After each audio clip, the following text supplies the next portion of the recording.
स्वागत है आप सभी का एवन टीवी के स्पेशल प्रोग्राम में। छात्र संघ चुनाव के दंगल में कैंपस का बॉस कौन होगा, इसके लिए मतपेटियों में भाग्य का फैसला है कैद हो चुका है। अब सभी की निगाहें शनिवार को आने वाले नतीजों पर टिकी हुई है। आइए देखते हैं कैसी रही कॉलेज के रण की हलचलें।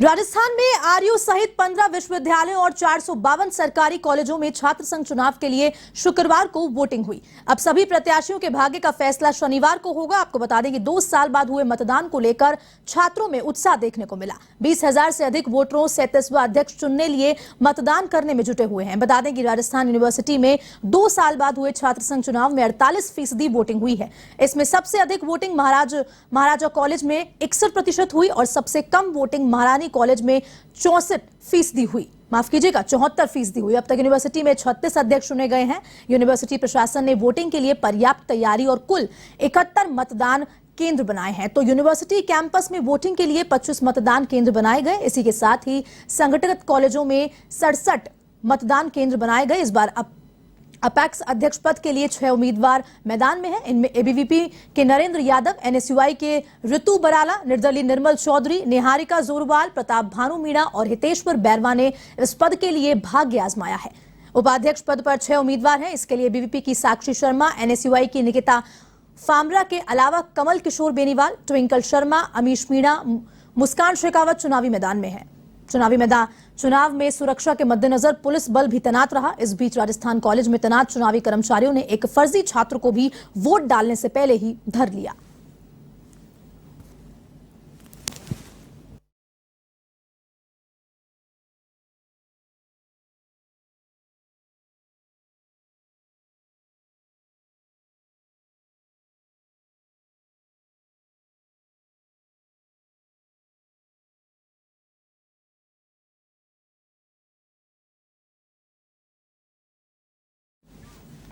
इस खबर पर ज्यादा जानकारी के लिए हमारे साथ फोन लाइन पर जुड़ चुके हैं एवं संवाददाता रमेश कुमावत जी। रमेश, बताएं क्या कुछ अपडेट है? सरगर्मियां तेज हैं और शनिवार को रिजल्ट आने वाला है, क्या कुछ देखा आपने और इस बारे में जानकारी दीजिए।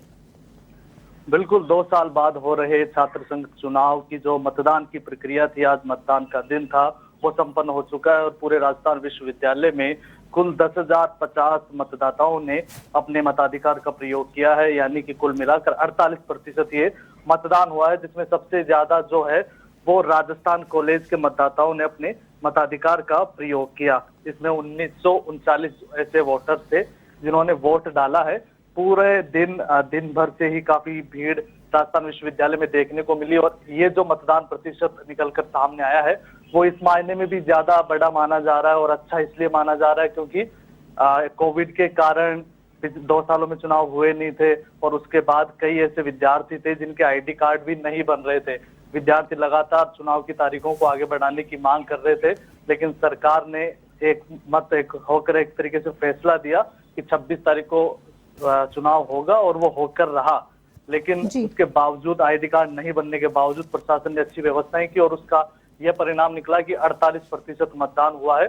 और वैसे भी आमतौर पर राजस्थान विश्वविद्यालय में 50 के आसपास ही मतदान प्रतिशत रहता है। तो पूरे दिन भर की जो व्यवस्थाएं रही, प्रशासन ने पुलिस की द्वारा भी लगभग 1500 से ज्यादा पुलिसकर्मी तैनात किए गए, जिसमें 20 से ज्यादा आरपीएस अधिकारी थे, लगभग 20 के आसपास ही जो इंस्पेक्टर रैंक के पुलिस अफसर है वो सब लोग तैनात थे। तो दिन भर एक सुचारू रूप से व्यवस्थाएं बनी रही, कहीं पे भी कोई दिक्कत देखने वाली नहीं मिली। कुछ एक मौकों पर ऐसा आया जब विद्यार्थियों की और मतदाताओं की भीड़ ज्यादा जमा हो गई। उस दौरान जो प्रत्याशियों के समर्थक है उन दोनों में टकराव होने की संभावना बनी, लेकिन पुलिस ने स्थिति पर नियंत्रण पाया, हालातों को काबू किया और स्थिति को एकदम नियंत्रण में ले लिया। बात करें तो एक जो बड़ी अब तक का जो सबसे बड़ी चूक राजस्थान विश्वविद्यालय में देखने को मिली है वो ये कि बैलेट जो पेपर होता है उसकी एक तस्वीर वायरल हो रही है, जिसमें कैंडिडेट के द्वारा एक फोटो वायरल की गई है जिसमें बैलेट पेपर पे वो प्रताप भानु मीणा जो कि अध्यक्ष पद के उम्मीदवार थे उसको वोट देता है और उसकी बैलेट पेपर की फोटो खींच के सोशल मीडिया पर वायरल कर देता है। बड़ा और गंभीर ये इसलिए माना जा रहा है क्योंकि प्रशासन का ये दावा था कि जो कैंपस है, जो पोलिंग बूथ बनाए गए हैं, उनके अंदर मोबाइल फोन अलाउड नहीं है।